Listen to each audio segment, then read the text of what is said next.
Hello बच्चों, let's read the question. An ellipse has OB as semi-minor axis, F and F dash its foci, and the angle FB F dash is a right angle. Then the eccentricity of the ellipses.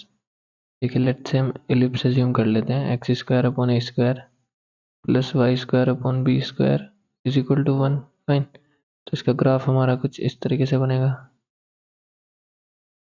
इसका major axis along x axis होगा. Fine, ये x axis y axis. तो हमें क्या given है, O B as semi minor axis. That is let's say ये point होगा ओ, ये पॉइंट हम एज्यूम करते हैं बी. तो ये हमारा क्या होगा, सेमी माइनर एक्सिस होगा जिसकी लेंथ क्या होती है बी. ओके, अब देखिए ये हमारा एक फोकस है एफ डैश, लेट्स से ये दूसरा फोकस है एफ. तो ये जो एंगल हमें गिवन है F B and F dash, ये 90 डिग्री एंगल गिवन है. ये हमें क्या गिवन है, 90 डिग्री एंगल गिवन है. फाइन, सिंस फिगर सिमेट्रिकल होगी तो ये अगर मैं इस एंगल की बात करूं तो ये मेरा 45 डिग्री एंगल होगा. ये वाला एंगल मेरा कितना होगा 45, क्योंकि पूरा एंगल क्या है 90 डिग्री है और फिगर हमारी सिमेट्रिकल है. जितने डिस्टेंस पे मेरा एफ होगा ओ से उतना ही मेरा एफ डैश होगा. फाइन, तो ये एंगल भी हाफ हाफ में डिवाइड हो जाएगा 45. अब देखिए यहाँ से यहाँ तक की डिस्टेंस मेरी कितनी होती है 2AE, एफ से लेके एफ डैश के बीच की डिस्टेंस. तो ये वाली हाफ डिस्टेंस क्या होगी AE. ये एंगल मेरे पास 90 डिग्री होगा एक्स एक्सिस वाई एक्सिस के बीच, राइट एंगल ट्राइंगल. ओके, तो ये 90, ये 45, तो ये भी हमारा 45 आएगा.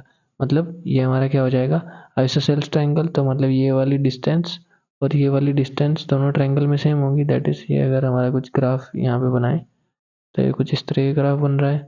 ये हमारा 90 डिग्री हो रहा है, ये एंगल 45 हो रहा है, ये भी 45 आ रहा है. ये वाली डिस्टेंस इस वाली डिस्टेंस के इक्वल होगी. ये हमारा सेमी माइनर एक्सिस है, इसकी लेंथ है बी, ओ बी साइड है. यहाँ तक ये है फोकस एफ, ये हमारी ए ई लेंथ है. ओ से लेकर एफ तक ए ई लेंथ होगी, टोटल 2 ए ई है तो ये ए ई होगी. फाइन, दैट इज यहाँ से हमें क्या रिजल्ट पता चला, that is a E length किसके इक्वल है, पी के इक्वल है.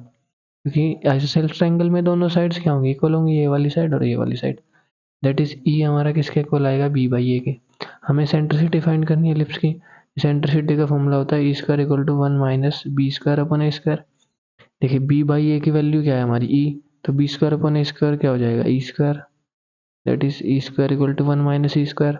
तो सर लेफ्ट साइड में लेके आएंगे तो ऐड हो जाएंगे. That is 2 E square equal to 1 E square equal to 1/2.